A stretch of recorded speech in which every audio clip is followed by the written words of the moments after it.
I am pleased to welcome to the 2025 edition of Statehouse Conversations, State Representative Julie McGuire of Indianapolis. Just found out we went to the same high school. We won't sing the fight song again, No, but unless this interview goes really off the rails, and then we will. District 93. 93, yeah. And you've been around since 2022, Yeah. and you know your way around now. Yeah. So yeah. this is the session of great impact. What are you going to do?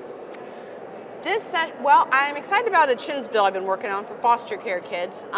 CHINS, of course, for children in need. Children in need services, right? I spent 6 months working on this bill. I'm really, it's kind of a carryover from what we worked on last year for timelines to permanency for kids in the foster care system. I mean, Indiana is not doing the best as far as those timelines go.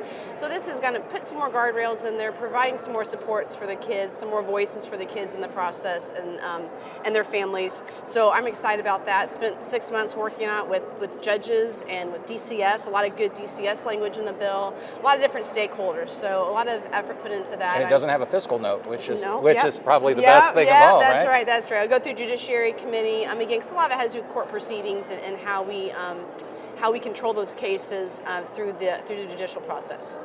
So it's that's a classic example of dealing with kids, our future, literally our future as the state of Indiana. Yeah. That's been an emphasis of yours for some time, Yeah. and I presume will be Yes, in other ongoing. areas this session. Yeah. What are a few of the others? So I also filed a bill, zero cost adoption for Indiana. So we have pretty low cost, but there is still a fiscal on it for families. We've opted to make it easier, but a vast majority of families that adopt from the foster care system are low to middle income families, and so it is still a barrier to adoption. And then beyond adoption, there are so many needs that these kids are still going to have, and it's maybe not immediately right now. Maybe it's a 4-year-old, but in 5 years, this is a child that maybe has had some trauma that really needs some attention, and these families, can all these families afford, therapies for the next 5, 6, 7 years? So we have we're putting together a fund that's a tax credit fund for contributes to it, so it can take money from the community, but help give it back in tax credit, and then to kind of fund these ongoing services for kids,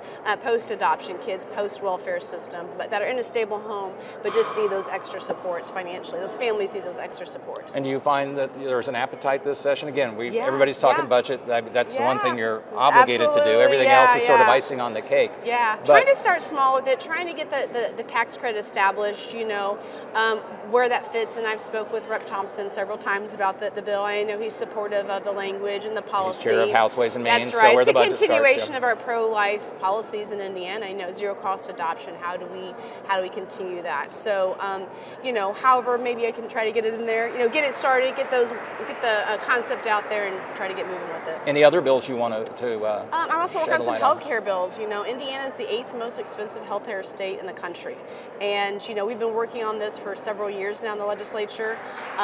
Governor Braun, very focused. The top priority of his is healthcare reform and driving down the cost of healthcare in Indiana. It is the number one reason for bankruptcy in our state is healthcare debt. So, what other levers can we pull in government to try to drive some of those costs and down? So many. We've seen so many solutions. Everything from doing away with pre-authorization to whether additional fees on hospitals, or should we say inducements, or some on non-compete clauses. We've seen any number of things, and yet healthcare costs continue to go up, in part because Hoosiers historically, present company excluded, aren't necessarily the healthiest statistically. When you deal with an issue like that, is the temptation in this body and in every governmental agency is to get results immediately. But when you're talking about changing the Titanic or turning the ship in terms of health, is there an appetite or willingness to let that unfold over time? There is. I think we've passed some great legislation over the last few years. Some great inroads have been made, but then there's just public that last health piece. Funding and so forth. That's right. Yeah. Public health funding, absolutely. Some transparency with some healthcare entities. But in fact, there's a dashboard that just was several years in the making. Yes, now you can sort of compare claims. If I need a hip replacement. Not that I do. That's right. But I know where. Where you could go find maybe based on your insurance. Where are some options for you to go and to look at? So that is going to be very helpful. Getting the word out about that to Hoosiers, I think, is important, and that's going to take time as well. I think there's a lot of things that have been left on the table, or we've crafted some law, but it really hasn't been strong enough.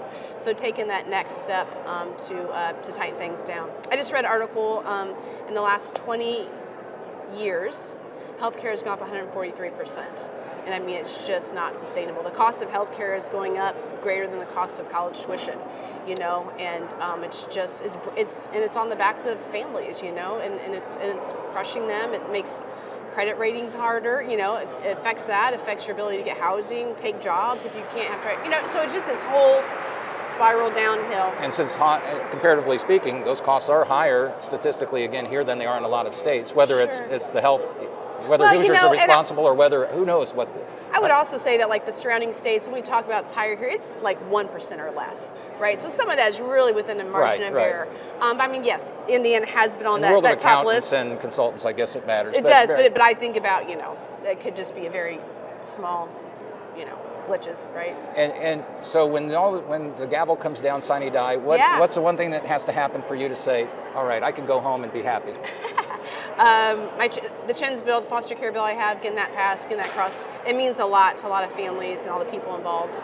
And then zero cost adoption, I would love to get that one. And then some healthcare work. I guess that's most of my bills. All right, well, hey, it's good to focus on the things close to home, right? If I file it, I'm going to go work that bill, and I'm going to try to push it as far as I can through the process. They must have taught you well wherever you went to high school.